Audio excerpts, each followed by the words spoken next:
Hi, welcome to my channel. My name is Richard. Thank you for taking the time to check out my video today. Today I will do something a little different than what I've done before, at least in terms of what music I will show. As many of you may expect me to show some Norwegian progressive rock, and I will not show any Norwegian music this time around.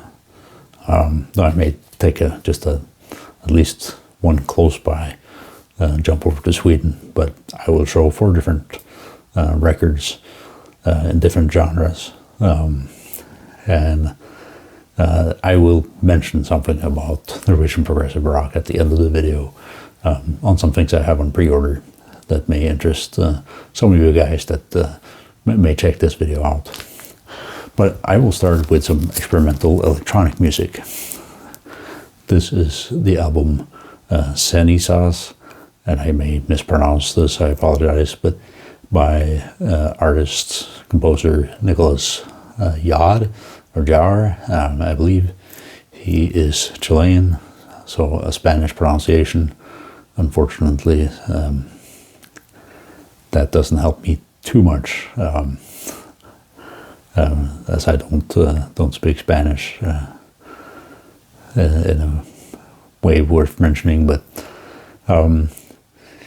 this was something I learned about from 45 RPM audiophile. That's Michael in Dusseldorf, and checked out, and I've really been enjoying it. At first I was thinking this was going to be an album that could be something I could use while I was doing other things, like reading 5,500 page long electric utility tariffs.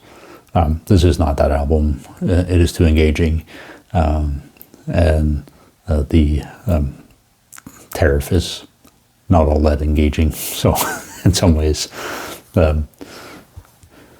which is a good thing. I appreciate music that I buy. Like this is kind of taking your mind away, if you will. This kind of started out in kind of a pastoral way. There's no church organ, but it's kind of like it's almost getting there. But then it drifts into more experimental electronic music, different kinds of vocals vocally with the music where you almost expect a church organ to chime in. There's some more choral type or chanting type vocals, and that also later drifts into other aspects of vocals or whispering, and then maybe more eloquent verbiage to be used to describe this. And I'm not necessarily all that familiar with what really is the proper terms, if you will. This will take some time to explore. I've heard it several times now. I also use it for streaming on occasion. But there's a lot there, and I will need more time to analyze it, check it out. I believe the composer has quite a few albums out. This one was released about a year ago, I think in March of 2020. I think there even was another album that came out later in 2020 as well. It can be a little tough to get a hold of. I think here in the US, it's on Discogs. For a pretty penny, his Bandcamp sites showed sold out. I think I was able to get one of few copies on eBay through one of the kind of larger dealers. But if you enjoy experimental electronic music, recommend you checking it out. You do need to check out some of the tracks. It's not all unison. I think there's a kind of a red thread through the album, but some of it has that kind of more pastoral feel to it. Sometimes you get some slower rhythms, but kind of a lot of surprises within those slower rhythm sections. Just a lot to digest in a good way. Then next I will skip to something rather different, and with an artist that probably many of you have heard about. Perhaps you're not too familiar with his very recent work, but this is an album, solo album by Robbie Krieger. I believe it's his 8th, could be the 7th, I forget. The name of the album is The Ritual Begins at Sundown, with nice Robbie Krieger painted cover art.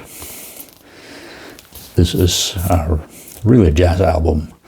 A jazz album with Robert Krieger on guitar, of course. At times also plays slide guitar, which I really appreciate from Robert Krieger. And Robert Krieger is one of my favorite guitar players, and maybe a little bit of motivation behind the guitar purchase that you see in the background here with the cherry red colored guitar. Now that's an Epiphone SG 400 of recent vintage. He plays, of course, a Gibson SG, which is more the big boy version, if you will, and I think he also has a tremolo bar on his. But anyways, back to this. So, a jazz album with several Frank Zappa alums playing on here, and indeed they even have a cover of one of Frank Zappa's tunes, Chungus Revenge. This is though very much their own version, or Robert Krieger's own version. He kind of takes the guitar some different places, good places. Some of this music is more kind of melancholy, but still good drive, nice music. And some of it is more upbeat, varies a little bit. I really like it. My dad recommended this to me from, I think, getting it as a present recently for his 70th birthday for one of his friends. So, yeah, fun album. There's also this one Doors song on here, Yes, the River Knows, which is a Robbie Krieger tune. He's credited for that alone. The original version with the Doors does have Jim Morrison singing. There's no vocals on this album. Well, with exception for one sentence in a different track, but really nice jazz album. I think many of you could enjoy it. Then to something completely different, some classical music, and this was recommended to me, or he put me on the ID to check this out by Alan over at Static Traveler channel. He's been showing a lot of albums lately, and something spurred me to check this out, and I really enjoy it. I have to spend much more time on this yet. Some reason I think of this as folk music, and I should say what it is. It is Mendelssohn in Scotland, Symphony No. 3, called Scotch. I have to wait for Friday. Fingal's Cave. It is a recording by the London Symphony Orchestra. I assume Peter Mogg is the conductor, if you read the name here. It's recorded in 1960. The music is written, I think, in the 1830s and 40s. And Mendelssohn, I gather, had several trips to Great Britain, including Scotland, which is where he got his inspiration from at least some of the music on this album. Yeah, I think of it too. It's from what little I know of the Scottish nature and such. I've never had the pleasure to visit Scotland. I've just made it to London many years ago. It just seemed kind of fitting to me, but The record is on the Decca label and on 180 gram superior quality pressing done by Pallas in Diepholz, Germany, which I understand that Pallas is some people's, or maybe many people's, favorite pressing plant on the entire planet. And I don't know if I can speak to it or vouch for it, but I've seen some of the more audiophile-minded YouTube channels mention that. So if you like some classical music, kind of more, I think of it as more in the kind of romantic style, check this out. You may enjoy it. I think it could be a little tricky to get a hold of. I know Alan said on his video, and I think you can probably easily get a hold of it in the US, but you may want to shop around a bit to get a more decent price. Then I will, and because I can't quite help myself, I will end on a progressive rock note, but again, not Norwegian this time. We'll jump all the way over to Sweden. This band is called Anekdoten, or The Anecdote in English. This is their second studio album, Nucleus, from 1995.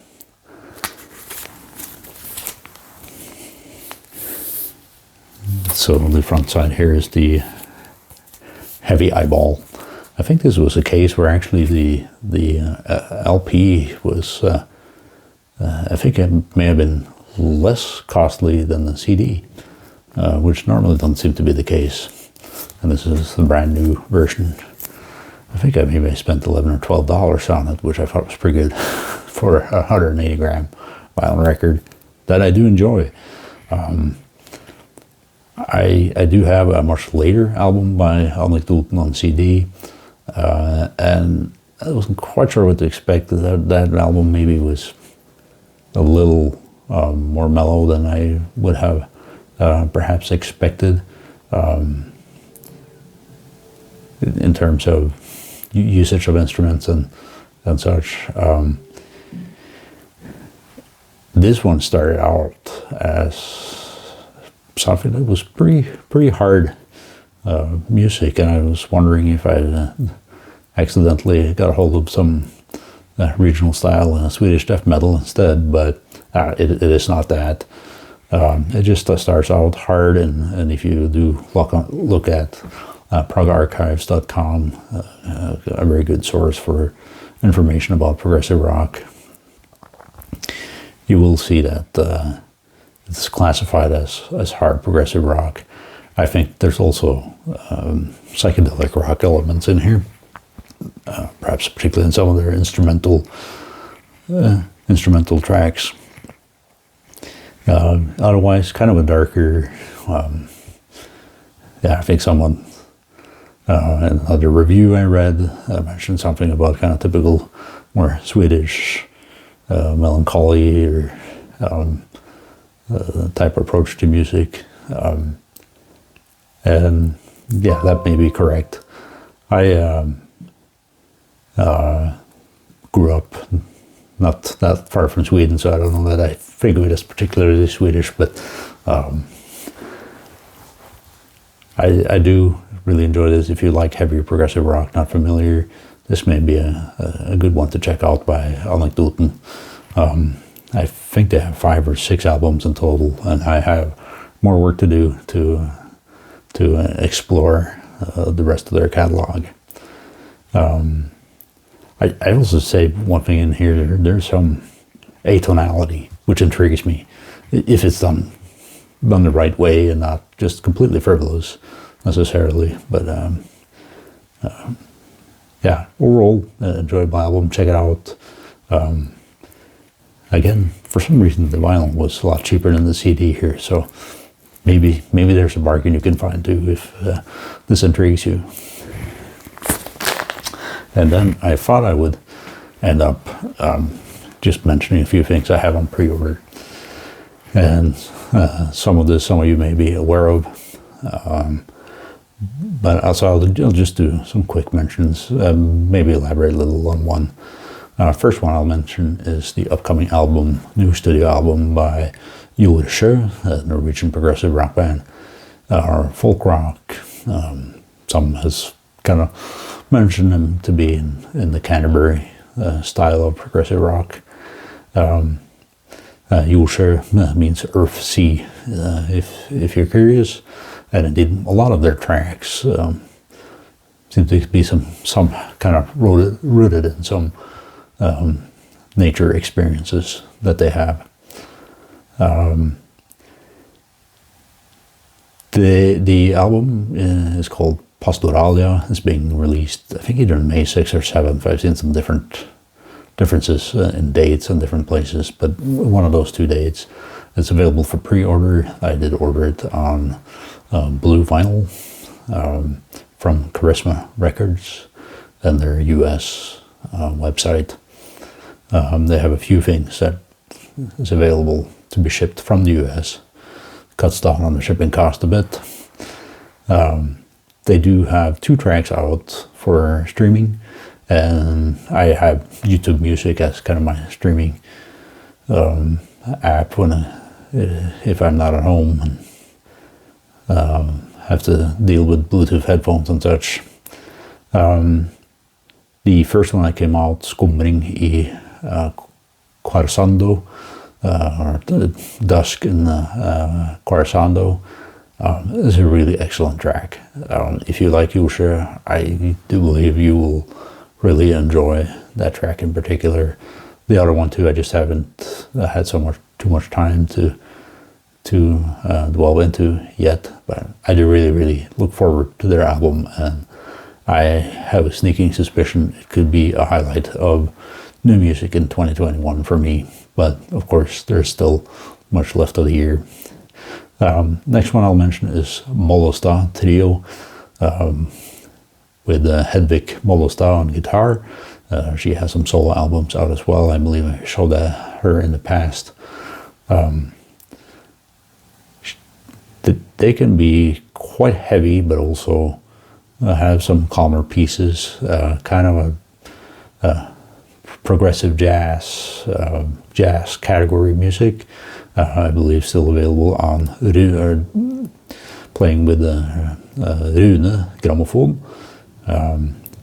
They just dropped an album on March 23rd in Norway called Ding Dong, You're Dead. In the US, it seems to be arriving about a month later, I think, later this week. I'm hoping I will have my copy here shortly. I assume Ding Dong You're Dead means they have been watching Wizard of Oz, perhaps, and that's where the motivation comes from, but I don't really know what the title is otherwise about. I do have a Frank Zappa box set on order. It's scheduled to release in May at some point. It's from the recent movie, kind of the scored soundtrack from the recent movie about Frank Zappa. Then Pink Floyd will very shortly, I think maybe in April, be releasing live at Networth double album. I think it's from 1990, I want to say. I have a lot of Pink Floyd and was debating whether or not I should order it, but ended up going there. Maybe some nostalgia for me. That's maybe kind of the era where I really started getting into Pink Floyd and other progressive rock that I still listen to. Finally, I thought I'd mention that Charisma Records of Norway, again, that's Charisma with a K, are releasing the 3 first Arabs in Aspic albums. They're releasing them in some different ways. You can buy a box set with all 3 albums on colored vinyl, and you get an extra booklet about the music in the band, I believe. and you can buy them individually on colored vinyl, I think also black vinyl and CD. I did place an order in for a box set. I wonder if it might be sold out already, but I'm not sure. I know there were limited copies of that. So anyway, some heads up for at least those of you that share the brunt of my music taste in the progressive rock arena.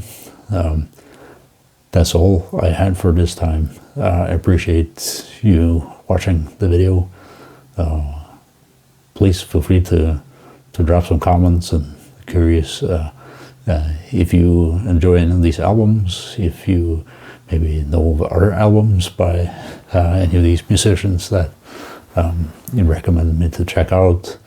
I hope you're all well, and hopefully we can all safely go back to some record stores in not too long. Again, thanks for watching. Bye-bye.